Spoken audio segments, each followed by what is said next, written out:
caro teleouvinte, para mais uma emissão telebombástica da Bomba na História. Ora, uma vez que estamos desprovidos de tempo, não vamos fazer a habitual introdução lúdica. Vamos só informar qual é o tema que vamos trabalhar e hoje, no capítulo 7º da Cultura do Cinema, falaremos de arte e função, arquitetura e design. Informamos também que a emissão de hoje é um bocadinho para o extenso, derivado ao facto de apresentarmos aqui alguns vídeos que consideramos determinantes e espetaculares para melhor entender esta coisa do funcionalismo e do organicismo e de cenas várias que iremos apresentar. Posto isto, nada mais havendo a tratar ao nível da introdução, como se dizer tal, caro teleouvinte, fique desse lado, nós ficamos deste. Telebomba no ar e bombemos juntos. A evolução para o modernismo na arquitetura não foi um processo uniforme, contínuo ou com unanimidade internacional. Porém, da exaltação das novas tecnologias à persistência do ecletismo, da reação da Arts and Crafts à renovação estética da arte nova, as novas poéticas da arquitetura não deixaram de convergir em algumas questões latentes, como a relação arte-técnica, o conflito tradição-modernidade, a divergência academismo-funcionalismo, a articulação forma-função, a questão belo-útil e até o enquadramento do arquiteto na sociedade. No contexto do movimento Arts and Crafts, surgiu em Glasgow, na Escócia, um grupo de artistas inicialmente conotados com a dinâmica da arte nova. Do grupo salientou-se Charles Mackintosh, com uma linguagem que depressa abandonou os excessos ornamentais daquela corrente estética para seguir uma via mais racional e funcional. No projeto para a Escola de Artes de Glasgow, que estamos a ver, Mackintosh articula formas austeras e depuradas com tendências orgânicas e de grande simplicidade estrutural. Aqui prevalece o espírito de unidade das artes, bem como o controlo integral do projeto, da concepção do edifício aos interiores e ao mobiliário, tendo introduzido uma metodologia que anuncia o design moderno. Os ideais do Arts and Crafts viriam também a inspirar uma associação análoga na Alemanha, através de Hermann Muthesius, a Deutscher Werkbund, fundada em 1907. Mas, ao contrário daquele movimento britânico, esta associação de críticos, arquitetos, designers e empresários admitia a utilização da máquina e dos processos industriais com os seguintes objetivos: melhorar o desenho arquitetónico e industrial, reconciliar as belas artes com as artes aplicadas, revalorizar o papel do artista na sociedade e promover a indústria alemã. Do grupo foi Peter Behrens quem melhor exprimiu estes princípios na arquitetura e no design. Na inovadora fábrica de turbinas da AEG, em Berlim, Behrens privilegiou uma estética de grande simplicidade formal e racionalidade estrutural, em que a forma é determinada pela função. Em Chicago, nos Estados Unidos da América, após o grande incêndio de 1871, a cidade registrou um forte impulso industrial e urbanístico. Os avanços tecnológicos, estruturas metálicas, pré-fabricação, ascensores, entre outros, permitiram a criação de novas tipologias, como arranha-céus, armazéns, habitação coletiva, em soluções e com base numa orientação pragmática e racional, de que Henry Richardson foi precursor. Os principais representantes da designada Escola de Chicago foram Louis Sullivan e Alkmaar Adler, que aperfeiçoaram as estruturas em esqueletos metálicos, rasgaram as fachadas com grandes envidraçados, conceberam plantas livres e de grande funcionalidade e modernizaram os sistemas de isolamento, saneamento, aquecimento, manutenção, entre outros. Aqui se formaria Frank Lloyd Wright, um dos mestres da arquitetura moderna. Embora os arquitetos e os engenheiros do século XIX tivessem resolvido os extraordinários problemas sociais, estéticos e estruturais que lhes foram colocados por uma sociedade em permanente transformação, a expressão arquitetónica que devia caracterizar a cultura moderna estava por desenvolver. A primeira doutrina a marcar a arquitetura moderna ficou a dever-se a um discípulo de Louis Sullivan e herdeiro da Escola de Chicago. Referimos-nos a Frank Lloyd Wright, o mais importante arquiteto americano do início do século XX. Tal como o seu mestre, Wright acreditava que a arquitetura devia resultar unicamente das suas múltiplas circunstâncias e condições de toda a ordem, ou seja, devia ser fruto do problema a resolver e do seu correto enquadramento económico, cultural, ambiental, técnico, estético, etc. Homem do seu tempo, a arte nova, Wright foi buscar o interesse pelo gótico, pelo exotismo oriental e pela sinceridade dos materiais, o seu emprego no estado puro. E do Arts and Crafts importou o espírito de unidade das artes, de preservação da tradição cultural e do vínculo à natureza. De facto, Wright adaptou o caráter rústico das residências rurais inglesas daquele movimento às necessidades da burguesia americana do Oeste. A sua linguagem ficou definida nas célebres Prairie Houses, casas da pradaria, como lhe chamou, construídas nos arredores de Chicago entre 1887 e 1910, caracterizando-se pela simplicidade formal, pelo predomínio das linhas horizontais, pela suave pendente das coberturas, pela sua involuntária assimetria e pela concepção da chaminé como o núcleo físico e simbólico do lugar. A arquitetura orgânica concebia a edificação numa perfeita sintonia com a natureza, preocupação pela escala humana, liberdade na organização espacial, de forma a conseguir uma estreita articulação do interior com o meio envolvente e no recurso intenso aos valores plásticos dos materiais.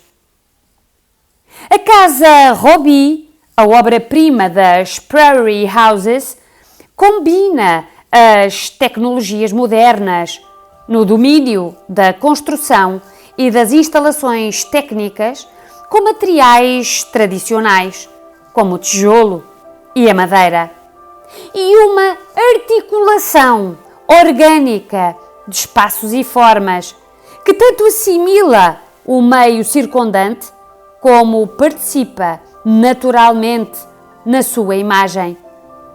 No alvor do funcionalismo europeu protagonizado por Le Corbusier, Wright contrapôs por vezes polemicamente, a sua estética orgânica, mais humana, espiritual e expressiva.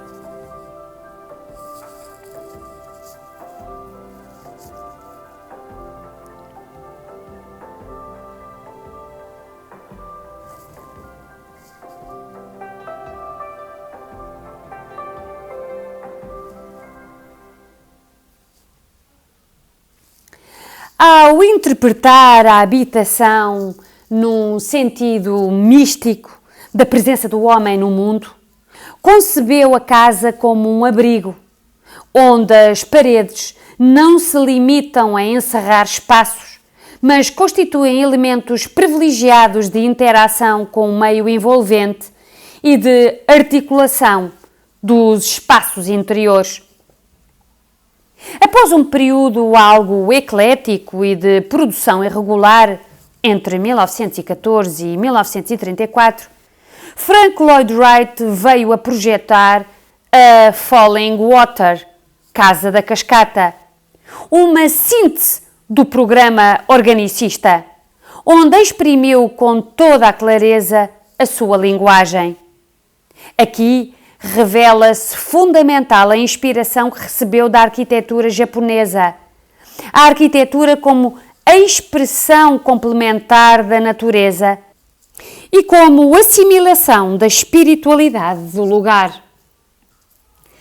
A Casa da Cascata é uma das últimas obras de Frank Lloyd Wright e também uma das que evidenciam com maior clareza o espírito da sua linguagem arquitetónica. A casa ergue-se sobre uma cascata, num lugar com um significado muito especial para o seu proprietário, e toda ela parece emergir naturalmente do próprio meio físico no qual se implanta. A textura e a cor dos materiais são os da própria região e os grandes blocos de betão horizontais dos terraços estabelecem uma estreita relação com os grandes blocos de pedra sobre os quais corre a cascata. Vejamos uma vista de drone desta extraordinária casa.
Walter Gropius passou pelo ateliê de Behrens e pela Deutscher Werkbund, cujos ideais estéticos se evidenciam numa primeira obra, a Fábrica Fagos, e estão sem dúvida ligados à fundação da Bauhaus em 1919.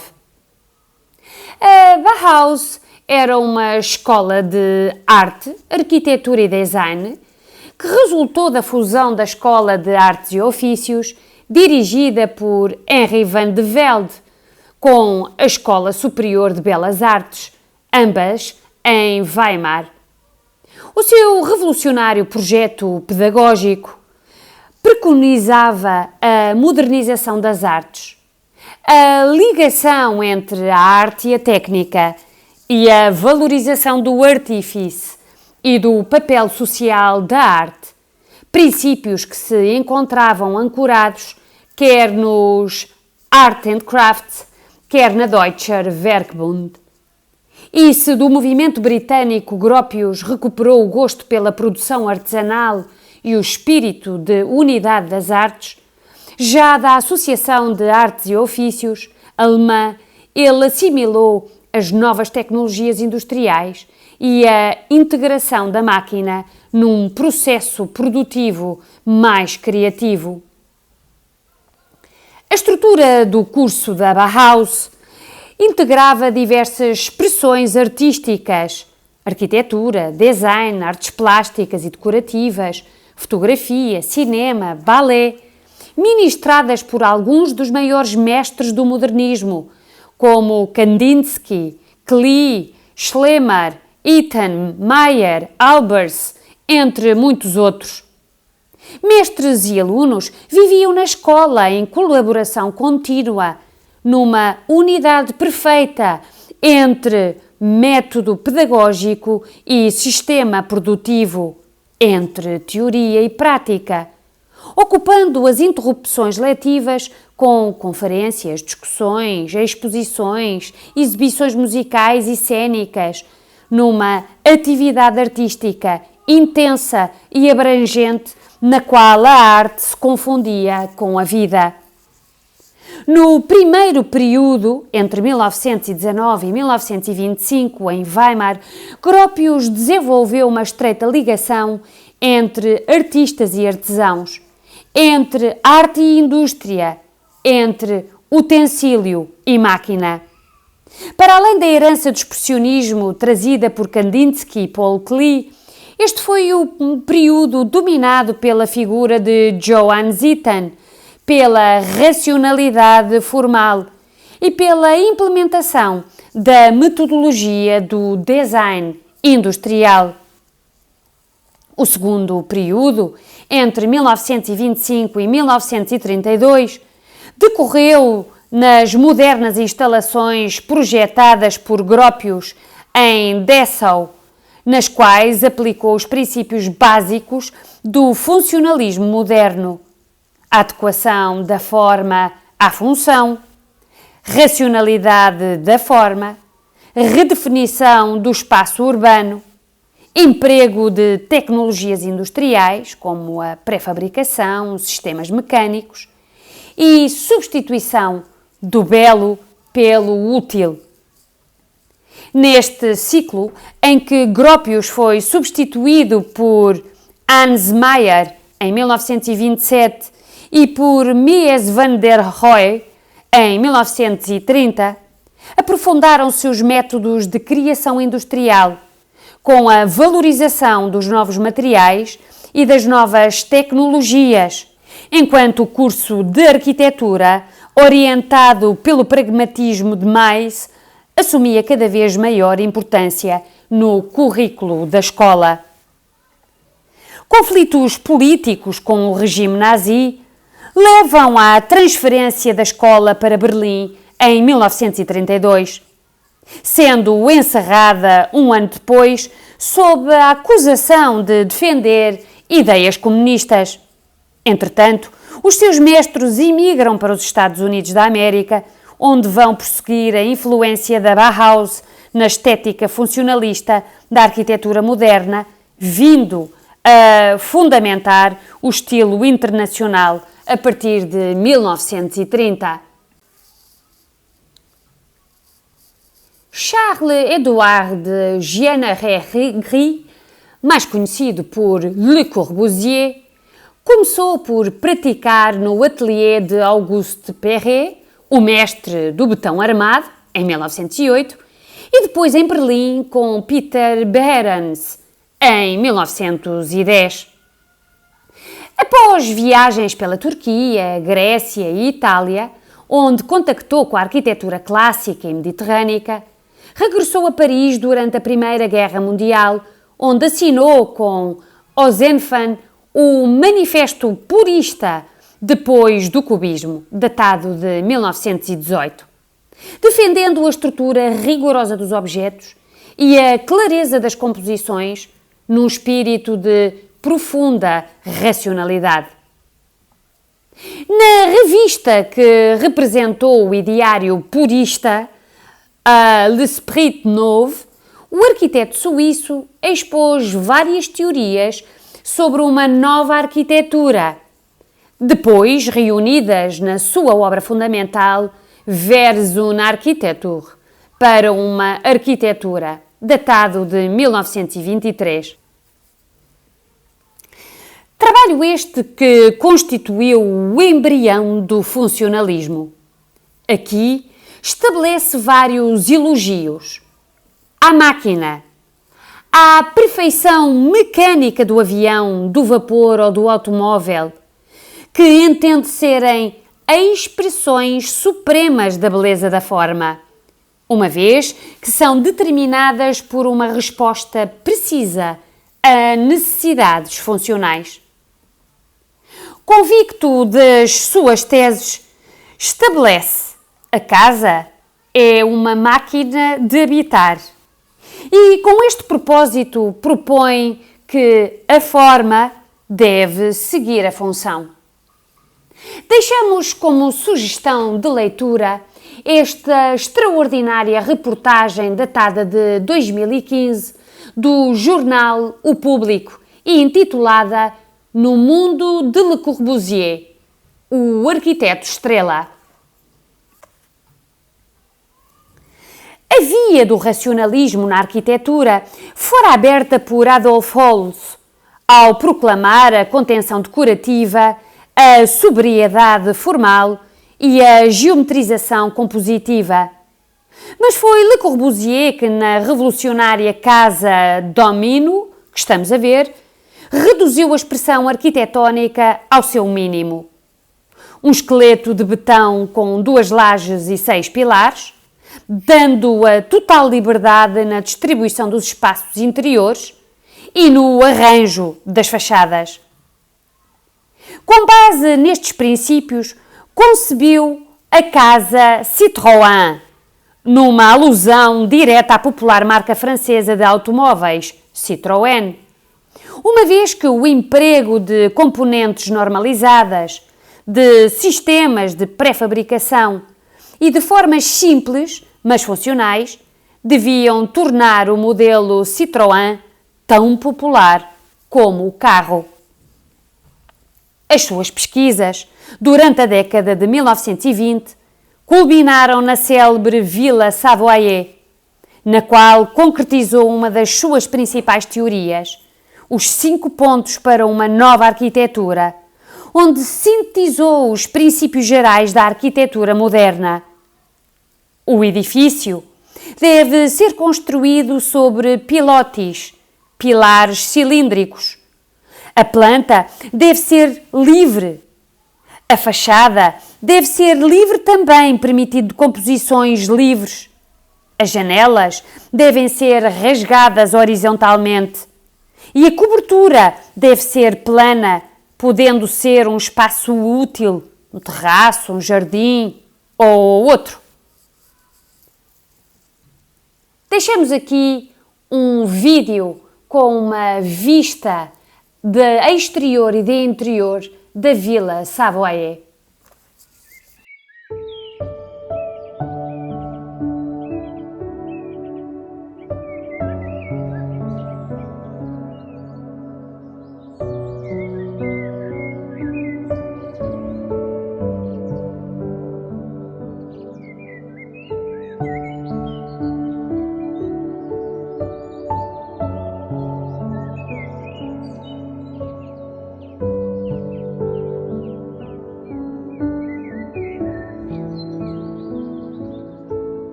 Outra das suas importantes criações foi o edifício de habitação coletiva construído no pós-guerra, a Unidade de Habitação de Marselha. Este gigantesco bloco de 337 apartamentos e 23 pisos, levantado sobre pilotis, pretendia constituir uma solução para o alojamento em massa durante a reconstrução das cidades no pós-guerra. Destinado a ser replicado por toda a Europa, não deixando de ser a concretização moderna do Familistério de Guise, uma experiência pioneira de habitação coletiva, autogerida pelos seus residentes, realizada no século XIX por Godin.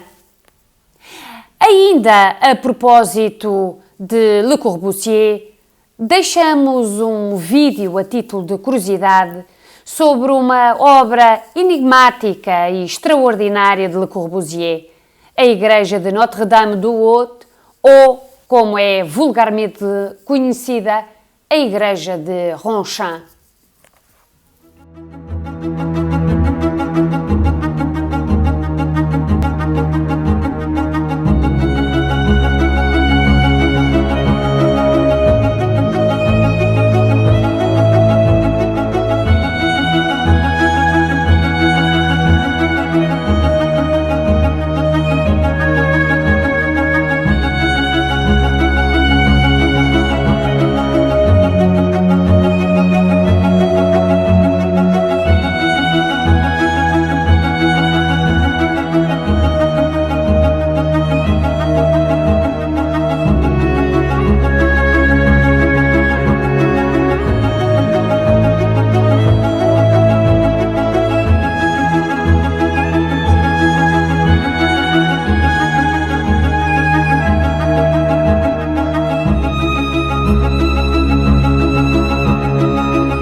O conceito Art Deco é referenciado a uma moda ao gosto decorativo, emergente da modernidade urbana, de padrões geométricos e estilizados, percorrendo objetos, interiores arquitetónicos ou artes gráficas. Num certo sentido, não deixa de dar continuidade ao processo de modernização das artes, desencadeado pela Arte Nova, assimilando as novas tecnologias e os novos materiais, afetando as artes aplicadas, o design e a arquitetura de interiores e enquadrando-se igualmente no conceito de modernidade que decorre da Revolução Cultural do início do século XX. Todavia, ao contrário da estética orgânica preconizada pela Arte Nova, a Arte Deco privilegia a linha reta e os motivos geométricos e estilizados que aplica a todo tipo de decoração. É num cenário de grande euforia cotidiana e agitação urbana que se vai difundir a Art Deco. Num tempo em que a mulher conquista um estatuto de independência e afirmação na sociedade, em que surgem os primeiros mitos criados pela indústria cinematográfica, em que a música moderna se sente ao ritmo do jazz e se dança ao ritmo do Charleston.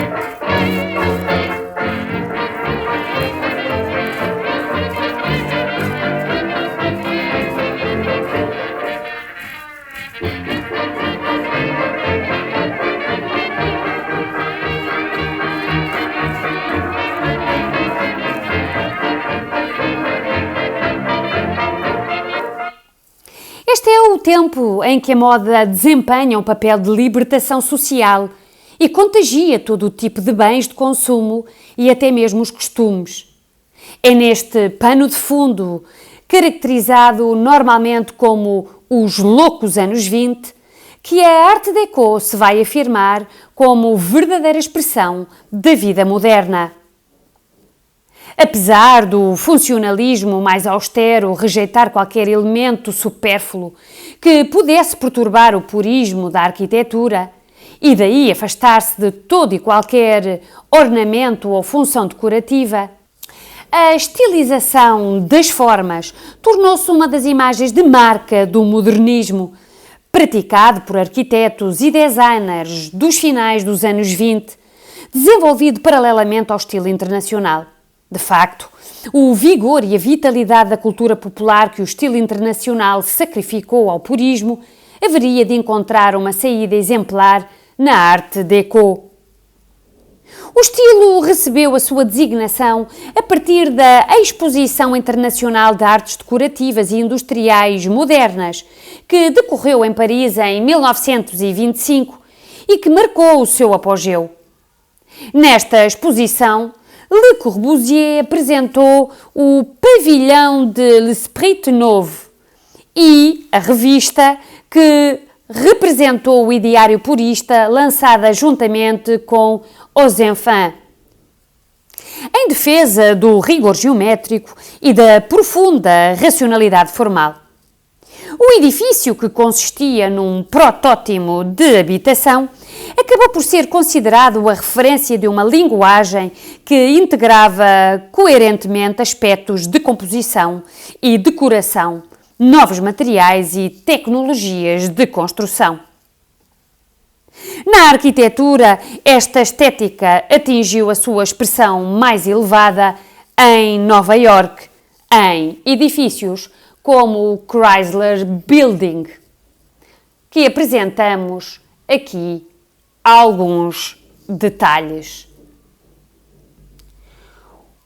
Outro expoente máximo da Art Deco é o Empire State Building.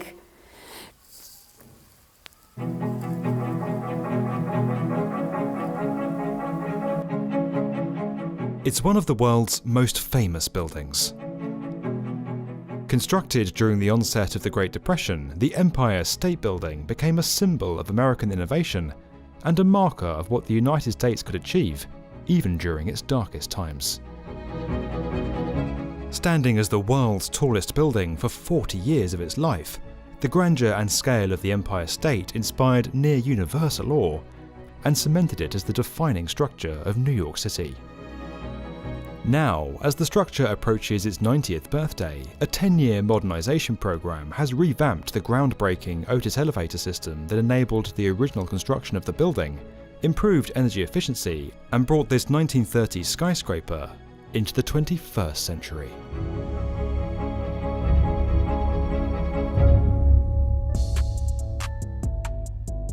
The early 20th century was a time of great innovation and change across the United States, and advancements in building materials, combined with a booming economy and growing population, gave rise to the skyscraper. First appearing in Chicago and then across the US, perhaps no American city saw a greater transformation than New York. Taking the title of world's tallest building from itself no less than 5 times between 1909 and 1931, New York City's race for the skies captivated onlookers as taller and taller skyscrapers began to dominate the skyline. But the crash of 1929 brought this boom to an end, and the demand for tall buildings evaporated overnight. With 2 years of planning behind them, developers at the Empire State decided to proceed with their project, fearing the even greater losses that would come with cancellation. Starting in 1930 and completing in just 14 months, the skyscraper set new records, becoming the tallest structure ever built, the first building to surpass 100 stories, and housing the world's fastest elevators of the day, an innovative installation by Otis that made the building's immense height viable. Though it's since been eclipsed by dozens of taller structures, the Empire State Building's form and observation decks, along with countless appearances across popular culture, have retained its status as one of the world's most famous buildings.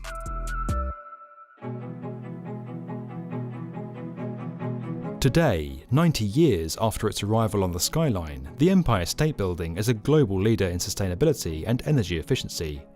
After a decade-long project to upgrade, the building has improved efficiency, retrofitted interiors, and overhauled the observatory experience. Each of the building's 6,514 windows have been retrofitted with high-performance glass, and a new lighting system that adapts to the levels of natural light entering the floor plate has been installed.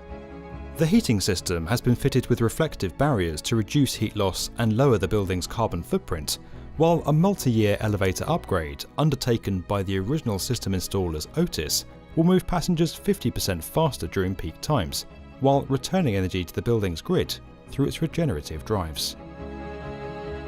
But while many of these upgrades will be systematic and make the Empire State one of the most historic skyscrapers to achieve a LEED Gold certification, the most noticeable transformations for visitors will be found throughout the observatory experience.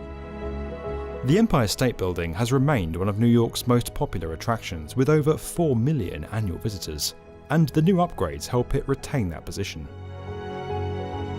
Greeted by a new entrance lobby, visitors will now make their way through an interactive museum to the first viewing level on the 80th floor.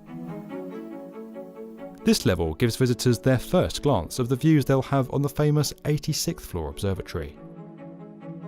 From there, a custom-built glass elevator by Otis takes visitors to the renovated 102nd floor, giving them a never-before-seen look at the inside of the building's mast on the way. Seeking to make the 16-storey ride an experience in itself, Otis used its innovative Gen 2 elevator system, eliminating the need for a lift motor room and other mechanical equipment within the confined space of the mast structure, and giving visitors unobstructed views as they travel. Using less energy than roped systems and improving passenger comfort with a steel-reinforced polyurethane belt that cuts noise and vibration, the Gen 2's small footprint makes it an ideal choice for the confined spaces within unique structures. The system removed the need for a basement motor room at Seoul's 556-metre Lotte World Tower, transports guests at the Armani Hotel and penthouses inside the Burj Khalifa, the world's current tallest building, and even takes visitors to the base of Brazil's Christ the Redeemer statue, another iconic landmark that was completed in the same year as the Empire State Building. In fact, as maximising space has become a common goal in buildings around the world, the Gen 2 system has become the most popular elevator in Otis's history, despite only coming to the market in 2000. To date, more than 1 million units have been sold. From its base to its summit, the Empire State Building has undergone one of the largest modernisation programs of any skyscraper to date, setting new benchmarks for energy efficiency while retaining the historic style that's made it one of the world's most famous buildings. While the word iconic may perhaps be overused these days, the Empire State Building is truly deserving of the adjective, a timeless symbol of New York City that can now endure long into the future. This video was made possible by Otis. Quer o edifício Chrysler, quer o Empire State Building, constituíram autênticos marcos da arquitetura, não só pela ousadia técnica, como também pelas referências a um estilo que haveria de ficar associado a toda uma época, a Art Deco. Todavia, e tal como a moda em que se fundamentava, a Art Deco foi efêmera. O termo estilo internacional nasceu na primeira exposição de arquitetura moderna realizado no MoMA, Museum of Modern Art, de Nova York, em 1932. Organizada sob o título de International Style Architecture since 1922, esta designação foi atribuída pelo historiador da arquitetura Henry Russell Hitchcock e pelo arquiteto Philip Johnson. Reunindo algumas das mais significativas obras de tendência recentes, a exposição pretendia revelar os aspectos proeminentes da nova arquitetura, tais como a estética racionalista, o programa funcionalista, a regularidade das composições, a subordinação aos materiais, a ênfase da técnica e o rigor das proporções. Apesar desta expressão ser muito abrangente, acabou por caracterizar genericamente a produção arquitetónica desde os anos 1920 até à década de 1960. Neste caso, as novas formas urbanas, as ideias racionais, as novas tecnologias e o internacionalismo das abordagens pareciam suficientes para acolher propostas, por vezes muito distintas. Desde logo, os Congressos Internacionais de Arquitetura Moderna, fundados em 1928, mobilizaram os mais proeminentes arquitetos e urbanistas para se afirmarem como designers da nova sociedade. Como declararam, é apenas no presente que o nosso trabalho de arquitetura tem de derivar, estabelecendo que a produção mais eficaz resulta da racionalização e da standardização. Ou seja, de uma linguagem que se revia perfeitamente no estilo internacional. Em 1933, estes arquitetos e urbanistas produziram a Carta de Atenas, um documento só publicado 8 anos mais tarde, anonimamente, mas sem dúvida saído da pena de Le Corbusier, que deixou durante décadas o programa de referência para a edificação da cidade, a construção em altura, grandes vias de circulação e o zoning, a cidade dividida em zonas funcionais, habitação, trabalho, cultura do corpo e do espírito e circulação. Os pilares deste movimento foram os grandes mestres da Bauhaus, sobretudo Walter Gropius e Mies van der Rohe. Outros mestres europeus, como Adolphe Loos, Le Corbusier ou Marcel Breuer, e também duas importantes escolas que pugnaram pela resistência ao funcionalismo. Se bem que geograficamente distantes uma da outra, elas aproximaram-se nos conteúdos e nos objetivos. A de Frank Lloyd Wright e a do finlandês Alvar Aalto, que desenvolveu uma linguagem caracterizada pela utilização de formas e matérias orgânicas perfeitamente integrados na natureza circundante e dedicando uma extrema atenção a todos os elementos do desenho.